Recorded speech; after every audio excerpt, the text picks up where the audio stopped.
It was just past 1 a.m. when Nidhi stirred in her bed. The air in her small hostel room felt heavier than usual.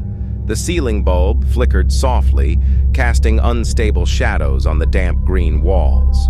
Her roommate, Ria, had gone home for a few days due to a fever, leaving Nidhi alone. Not something she particularly minded, at least until tonight. She pulled her blanket up to her chest, yawned, and reached for her sleep mask. Just as she slid it over her eyes, she heard it. Tap, tap, tap, tap.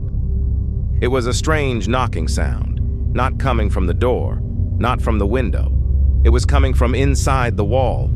She froze for a moment, then sat up slowly. Probably just the pipes, she whispered to herself. The hostel building was old, and weird sounds were nothing new. Still, this didn't quite sound like water. It sounded like knuckles. The sound came again, same pattern. Tap, tap, tap, tap.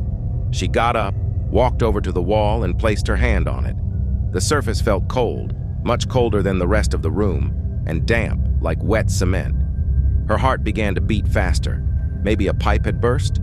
Then she heard it, a giggle, a child's giggle, muffled, from the wall. Heh heh heh heh. She stumbled back, grabbing her phone.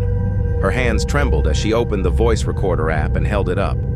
But the moment she hit record, the sound stopped. Dead silence. She waited. Nothing.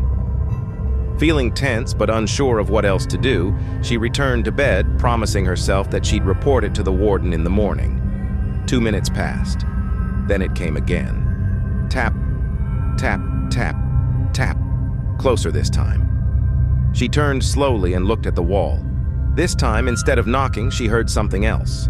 A whisper, a voice, a child's voice, right next to her ear. Nidhi, I want to come out. Her blood ran cold.